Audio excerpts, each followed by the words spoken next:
Hello po mga kapraps. Dito tayo ngayon sa bayan ng Kalawan, Laguna. Itong property na i-offer ko sa inyo ngayon ay isang farm lot na meron pong isang hot spring na tuloy-tuloy po ang agos mga kapraps. Tabing kalsada lang po ito po, barangay road na po ito, sementado. At ito na po mismo ang property. Yan. Diretso po yan doon, nandun po ang hot spring pupuntahan natin mga kapraps. Ang frontage nito ay 40 meters mula doon po mga kapraps. Ang frontage. Tapos dito po, ito po yung isa, ang boundary. Yan. Itong direksyon na to, papunta na po yan sa town proper ng Bai. Pwede tayong dumaan dyan. Tapos papunta sa Kalawan. Pwede rin tayong dumaan dyan mga kapraps. Tara. Puntahan natin yung property. Papasok tayo sa loob. Dito sa harapan ng property, merong tanim na sampalok. Tapos may linya na dito ng kuryente.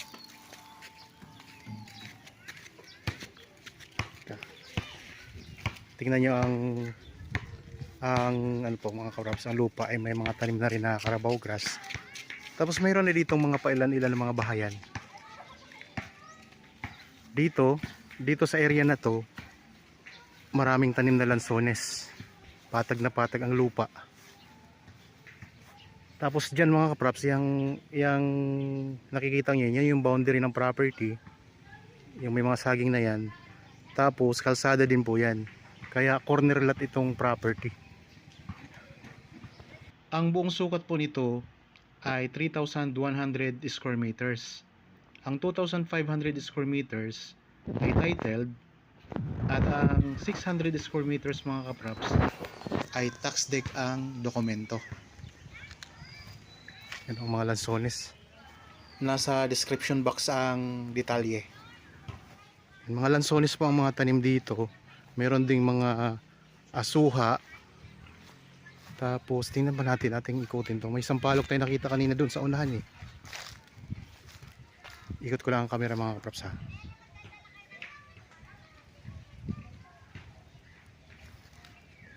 Sa mga interested po sa property na to, kontakin nyo lang po kami sa mga contact details na nandyan sa inyong mga screen mga kapraps. Ayun po ang kalsada, yung pinanggalingan natin kanina. Ang iba pang mga detalye, yung layo sa town proper, yan nandyan po sa description box. Mababasa nyo po dyan. Tapos kung may mga tanong po kayo na hindi namin nasagot dyan sa nakalagay sa description box, kontakin nyo lang po kami sa mga contact details mga kapraps. Meron pa sila ditong alaga na baboy. Pasok na po dito ang sasakyan mga kapraps. Kasi meron na po itong ginawang daanan ng sasakyan. Pakita ko lang mga kapraps ha. Yan, ito yung daanan ng sasakyan papasok mula po doon sa kalsada mga kapraps.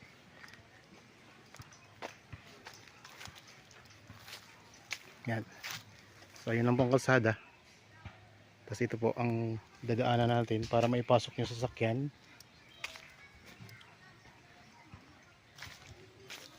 Dito, pagdating natin dito, sementado na po yung dadaanan ng gulong. Ayan. Sementado na po ang magkabila. Dadaanan po yan ang gulong mga kapraps. May mga ilang kahoy pa dito. Mga ilang kahoy na may ang tawag ng kahoy na to. Ito. Punong kahoy mga kapraps. Tapos ito may puno ng kalamansi oh. May bakod na po ito na barbed wire.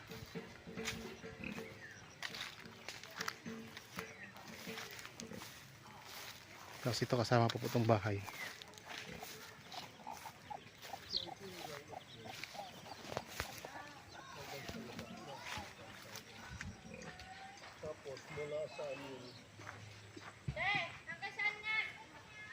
Tingnan natin itong loob ng bahay mga kapraps. Parang rest house na rin po ito. Tapos mayroong mga halaman dito sa harap.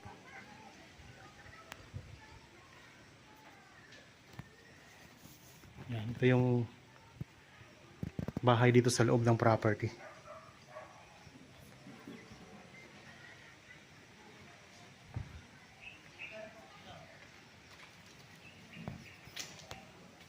Meron dito ano, kusina din dito mga kapraps. Yan. Yan, ito yung anong kapraps, yung pinakadulo ng bahay na nandito sa loob ng property. Simentado na po ang ano nito, may nakaabang na po ito na second floor.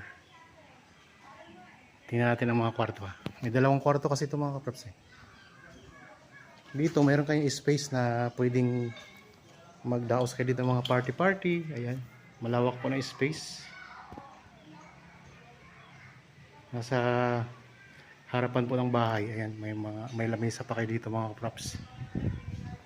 Ito yung kwarto. Pakita ko lang po sa yung kwarto. Ayan.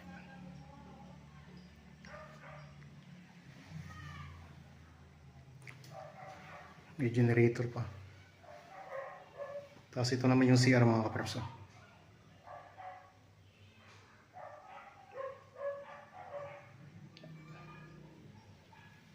Tapos yung pangalawa,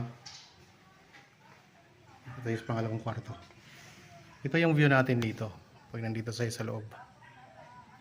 Puro mga lansones ang tanim mga kapraps. Tapos may mangga din pala doon. Mamaya pupuntahan natin yung hot spring. Tara, punta muna tayo sa hot spring bago tayo pumunta doon sa taas. Pero ipakita ko muna itong kwarto mga kapraps na isa. Pangalawang kwarto. Yan. Malawak po ito dito. 3 double deck po nandito eh. Apat na double deck. Ayan o. Tapos ito yung CR dito sa pangalawang kwarto.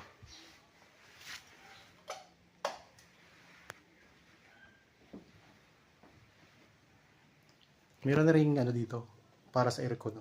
Kasi sira na yata ang aircon dito. Tara, dito tayo sa hot spring.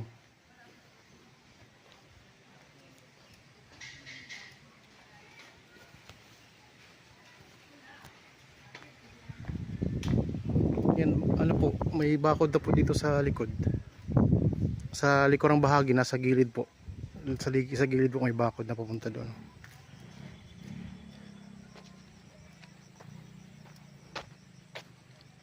Yan, pasok na pasok yung sasakyan sa loob mga kapraps.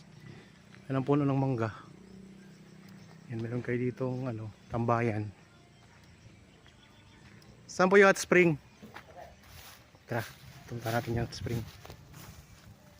Pwede itong i-develop as resort. Resort po ito dati, no? Swimming pool. Yan, may swimming pool sila.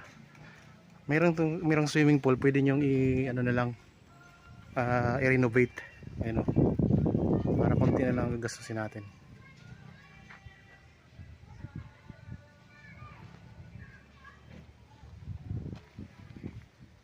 Hot spring to mga kapraps ha, may hot spring. Mainit ang tubig. Saan po? Ito po ang tatlo nito. Ay po, di po nalabas ang tubig. Dito. Ang lakas po nito. Natatanggalin ko po. Kaya tanggalin. James! Dito sa likod, ayan ang mga views natin. Ganda ng view.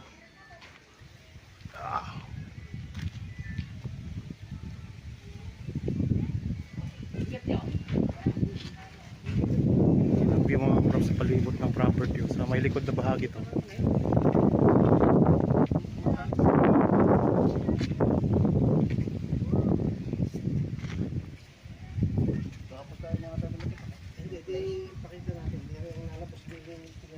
Dito yung swimming pool. Hot springs. So mainit po ang tubig dito. Pwede na? Pwede na? Sir, di na lang sir yung picturean. Gawa na rin yung tubig na nasa kuno. Sige.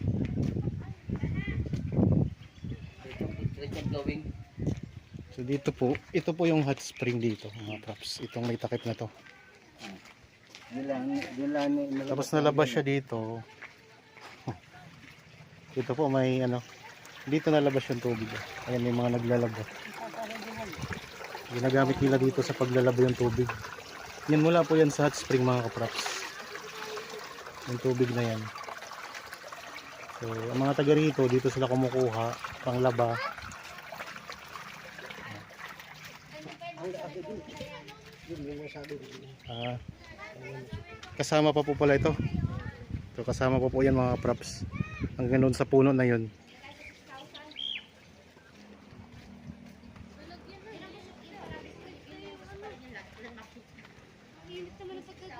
May solar na rin dito.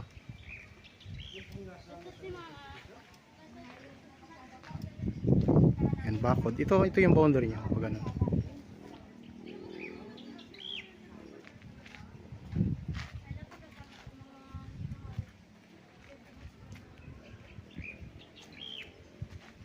May puno ng mangga dito sa likod. Mainit. Ito, doon mainit yun. Meron pala to ditong bukal na mainit, meron ding bukal na malamig. Ang malamig mga kapraps, wala pa siya ngayong tubig. Pero dito sa hot spring, sa mainit, ayun yung pinakita ko kanina sa inyo. Na ano na dire-diretso yung agos ng tubig. Yan, ikot ko lang po ulit ang camera.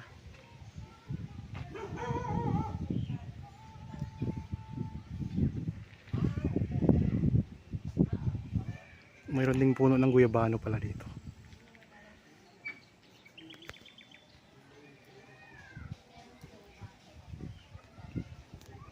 Sa mga kapraps, ang sukat nito ay nasa 4,000 square meters.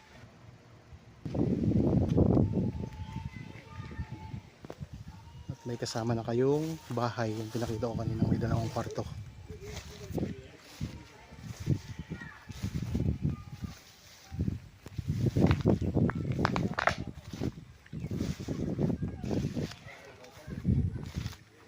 Kaya sa gitna. May mga lansones ano.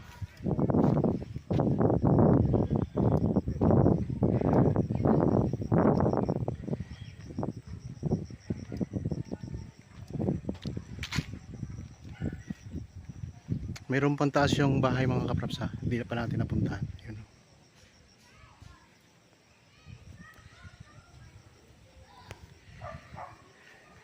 Okay mga kapraps, maraming salamat po sa inyong panonood. Para po sa mga bago pa lang sa aking channel at napadaan lang dito sa aking channel, huwag niyo pong kalimutang mag-subscribe at pindutin na rin po ang notification bell para maging updated tayo sa mga bagong property na i-offer namin.